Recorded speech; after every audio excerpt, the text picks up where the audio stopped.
Gagawa po tayo ng yema cake.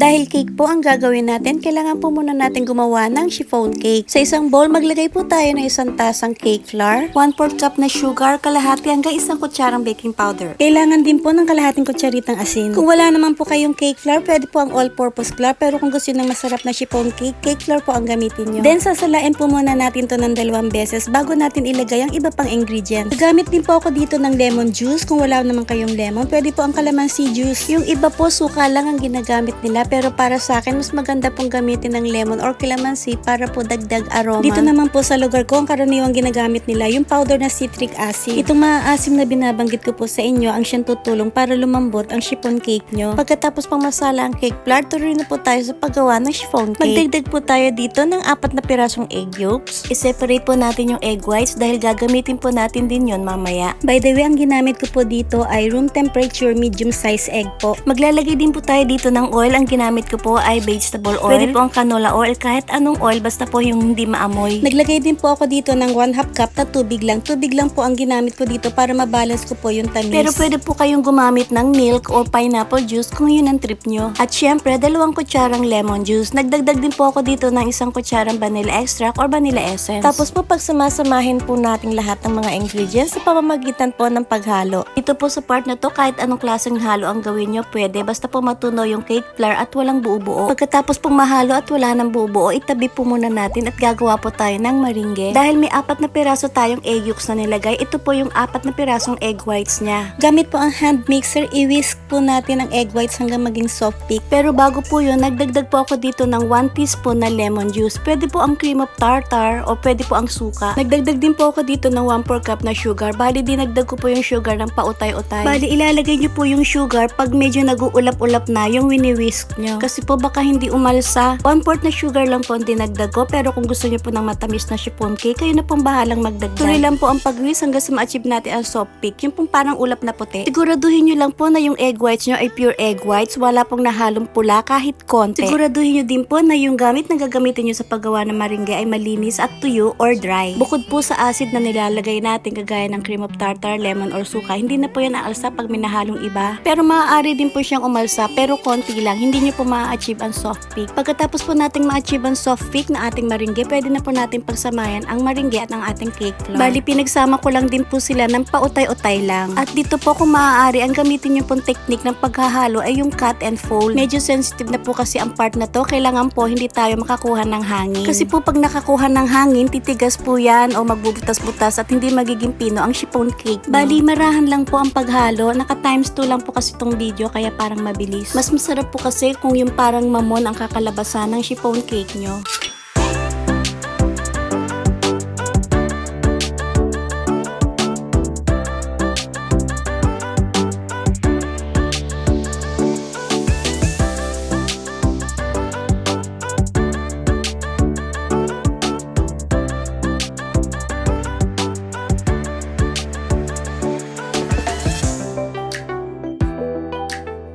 Pag naging soft and creamy na po yung hinahalo natin, pwede na po nating ilagay sa isang molder o lalagyan. Bali, 18 inches silicone molder po ang ginamit ko dito. Mas maganda po kung dire-diretso ang buhos ng mixture dun sa molder para po maganda kalabasan ng chiffon cake nyo. Then, ilalagay po natin to sa preheated oven na 180 degrees Celsius or 350 degree Fahrenheit for 30 to 35 minutes po. After 30 minutes po, ilabas nyo po yung cake. Then, ilagay nyo po sa cooling rack ng pabaliktad at hayaan nyo pong doon lumamig. This time naman, punta na po tayo sa paggawa ng yema frosting. Kakailanganin po natin dito ng isang lata o 1 can na condensed milk. Depende na po sa inyo kung anong brand ang gusto nyo. Maglalagay din po ulit tayo dito ng 4 na pirasong room temperature na egg yolks. Then, 1/2 cup po na evaporated milk. Naglagay din po ako dito ng 2 kutsarang cornstarch or corn flour kung ano po ang available sa inyo. Then, naglagay din po ako ng 1/2 teaspoon ng asin para lang po mabalance ang tamis. Pagsamasamahin po natin lahat sa pamamagitan po ng paghahalo ng mabuti. Haluin lang pong mabuti hanggang sa wala na pong makita ang bakas ng egg yolk or cornstarch dun sa mixture po. Habang naghahalo po tayo ng yema natin, kung bago ka pa lang sa channel ko, huwag niyo pong kalimutang mag-like, share, and subscribe para po makatulong sa channel ko. Salamat po. Siguraduhin niyo lang po na walang buo-buo yung hinahalo natin bago po natin isalang sa apoy. Okay lang po kahit anong halo ang gawin niyo, basta po walang buo-buo. By the way, ang ginamit ko pong condensed milk dito ay yung Jersey condensed creamer po. Depende na po sa inyo, kahit anong condensed milk ang gusto ninyo, nasa sa inyo na po yon. Pag nahalo na po nating mabuti at wala nang buo-buo, pwede na po nating isalang sa mahinang apoy lang po. Medyo painitin lang po muna natin sa apoy. Pagkatapos po nito, continuous mixing na po hanggang sa lumapot.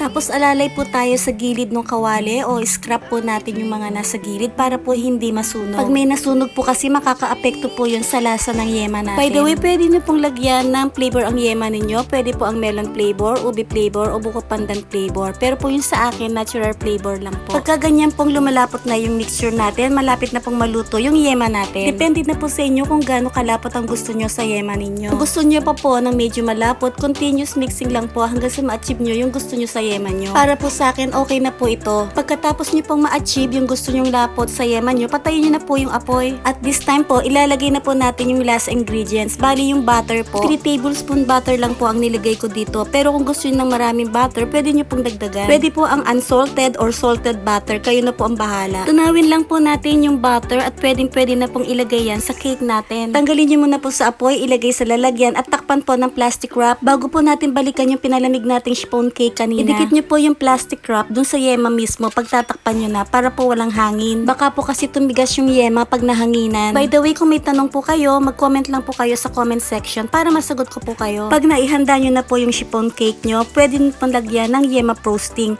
Bali, gumamit din po ako dito ng grated cheese. Nilagay ko po sa ibabaw ng yema frosting. Bali, kayo na po ang bahala kung paano design ang gusto nyo sa cake nyo. Sa akin po kasi, yung ibabaw lang ang nilagyan ko ng frosting. Hindi ko na po binalot ng yema ang buong cake. Ito na po yung kinalabasan ng ginawa nating chiffon cake. Napakalambot po nung gilid na yung labas niya. Malalaman po natin mamaya kung malambot din yung loob pag hiniwa na natin. Stay tuned na lang po hanggang sa dulo ng video. Sana po nagustuhan nyo ang video na to at sana po makita ko pa kayo sa susunod yung pang mga videos. Salamat po!